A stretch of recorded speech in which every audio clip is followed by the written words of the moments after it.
Hi, I thought it was about time that I give you another video uh, of my comments for some of the assignments that you've been doing. A while back, we were doing clickers or new technologies in schools, and clickers was one of the items that came up, and there was some schools where some of you are working or using clickers. Um, we used clickers when I was at the community college. Some of our faculty used them, and I know some high schools use them, and they tend to require students to buy the clicker from the bookstore. Well, that's well and good, but the problem you run into when you have students buying clickers is they forget to bring them to class. So if you're going to use clickers to do a test or an assignment, you may be out of luck because half the students may show up without a clicker.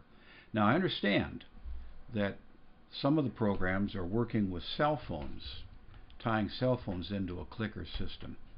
I think a student would rather die than not show up to school without their cell phone. So if you use cell phones for clickers, I think we're going to have more students um, showing up able to use them. Now, I want to talk a bit about technology. Technology changes faster than you realize, and there's some very significant implications with that.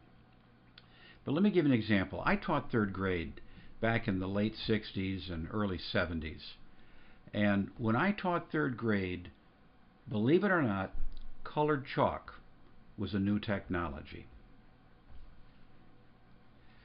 I remember I actually went out and bought my own colored chalk because it wasn't in the budget for the school. Now, we also had in my classroom an SLR reading lab. These are available still today now, but they're available digital. But we had cards, and students would read through the box. And as they progressed, each reading, each card they took out was a little bit more intense, required better reading, and then they would, take an assessment. And it was really kind of nice because they could do this on their own. Now, my understanding is these are all done on computers in classes or on iPads, and it really is wonderful. Now, I found it helpful when I taught because students who were very good at reading could go back and get in the SLR box and progress. But if we had students, and we were always students in a class who were not as good, and so I would be able to work with those students independent and allow the better readers to work independently of my involvement. Now, the problem that we had is trying to fill time in a classroom because there are always some students who do better. When I taught, students had workbooks, and they didn't have to buy them; they were given to them, and it was very easy to fill time to say to a student, well, do page whatever in the math workbook or the social science workbook. I discovered after teaching a while that when I assigned a workbook assignment, I had to grade it. I had to take a stack of workbook homes with me every night and then go through and at least put some mark on there so students knew that I had read them. Now, teachers today don't have to depend on a workbook because guess what they can do? They can photocopy things. And this has created a big issue. In the last lesson, many of you were really stunned by copyright laws. And it's come as a big surprise to a lot of you because you've experienced teachers who've been violating copyright laws on a regular basis. When I was a director at the community college, we had a problem with faculty who would fill time in a class by showing a movie.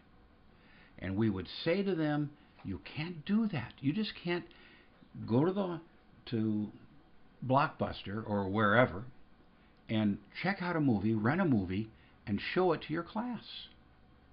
When I taught, there were no computers. There was no internet. There were no copy machines or or video movies. We used a 16 millimeter projector. And the only way we could show a movie on that was the school had to buy it, and it come on a big reel, and you had to thread it in and show it to the class. And it was noisy, and you had to turn the lights out, and half the students went to sleep. It was really horrible. But now, if a teacher has a VCR in their classroom or an overhead projector, they could slap a movie in there and show it to the class. It is so easy to violate copyright laws. Now you can DVR something off of television. You can rent a movie. You can bring them in from home, or you can download them from the internet. Copyright laws were meant to protect the integrity and the ownership of movies, charts, tables, workbooks, videos, whatever. It's easy to break the rules. And technology has made it even easier to break those rules. I would encourage you, learn and understand the copyright laws and rules and guidelines, and do the best you possibly can to not violate them. It's stealing when you do that. And that's a horrible thing. So, anyway, those are my comments on the most recent lesson and a few on some of the previous lessons. So, anyway, I wish you all a good day and thank you for watching. Bye-bye.